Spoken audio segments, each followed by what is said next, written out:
Hello everyone, welcome back to my channel. तो आज के इस वीडियो में हम डिस्कस करेंगे एक सुप्रीम कोर्ट का डिसीजन है एआईबी एग्ज़ाम को लेकर।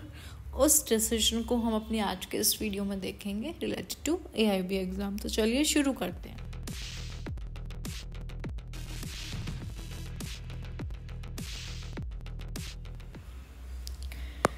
तो देखिए, जैसा कि आप लोगों को स्क्रीन पर दिखाई दे रहा होगा कि आज का जो हमारा टॉपिक है वो ये है, law graduates who stay out of practice for over 5 years have to clear AIB exam BCI to Supreme court.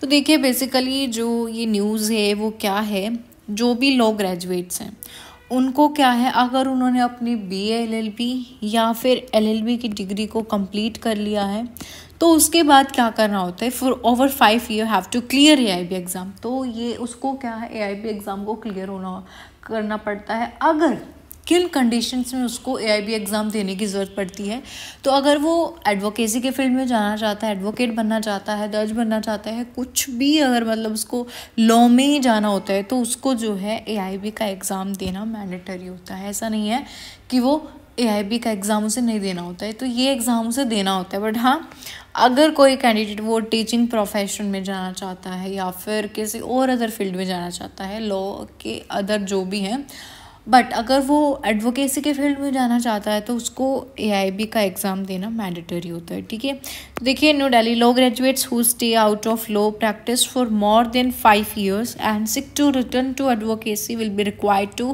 Clear the all India bar examination. जैसा मैंने आप लोगों को बताया है कि अगर किसी कैंडिडेट ने अपने 5 years की या फिर 3 years की डिग्री को कंप्लीट कर लिया है, उसके बाद उसको क्या करना होता है, अगर वो एडवोकेसी के फील्ड में जाना चाहता है तो उसको एआईबी का एग्ज़ाम को क्लियर करना होगा, required to clear the all India bar examination.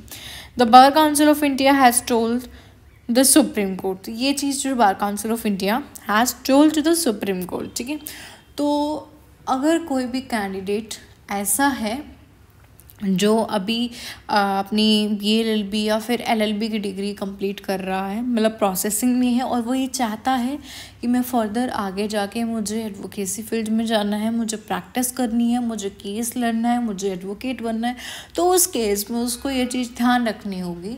जो भी न्यू कैंडिडेट हैं वो इस वीडियो को ध्यान से देखें। तो उनको सबसे पहले क्या करना होगा, अपनी एक तो लॉ की डिग्री को कंप्लीट करना होगा, या फिर वो 3 years की होगी या फिर वो 5 years की होगी। अगर उसने अपनी इस डिग्री को कंप्लीट कर लिया है, उसके बाद उसको क्या करना होगा, स्टेट बार काउंसिल में अपना एनरोलमेंट कराना होता है। ठीक है, जब वो स्टेट बार काउंसिल में अपना खुद को एनरोल्ड कर लेगा, उसके बाद जाना होता है उसको एआईबी की रजिस्ट्रेशन के लिए। ठीक है, एआईबी एग्ज़ाम की रजिस्ट्रेशन होने के बाद फिर वो एआईबी का एग्ज़ाम देता है। एआईबी का एग्ज़ाम में अगर वो 40% मार्क्स ले आता है, या इससे ऊपर भी आप ला सकते हैं, ऐसा कुछ नहीं है।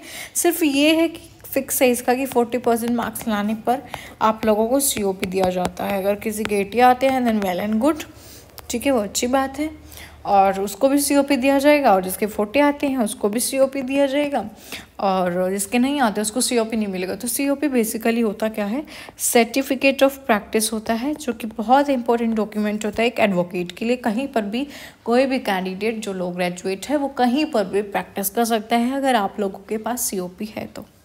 ठीक है, तो ये चीज़ आप लोगों को क्लियर होगी। सुप्रीम कोर्ट ने बोला था कि बीसीआई टू सुप्रीम कोर्ट की, अगर कोई कैंडिडेट ऐसा है कि वो एडवोकेसी के फील्ड में जाना चाहता है, फील्ड में अगर वो जाना चाहता है तो उसको क्या करना होगा, एआईबी एग्ज़ाम को क्रैक करना होगा, एआईबी एग्ज़ाम देना होगा। उसके बाद ही वो जो है आगे फर्दर अपना प्रैक्टिस कर सकता है, केस लड़ सकता है। ठीक है, तो गाइस, होप सो आप लोगों की वीडियो जो थी वो हेल्पफुल लगी होगी। और आप लोगों को ये वीडियो हेल्पफुल लगी then please do like, share and subscribe the channel for more videos. Thank you for watching this video.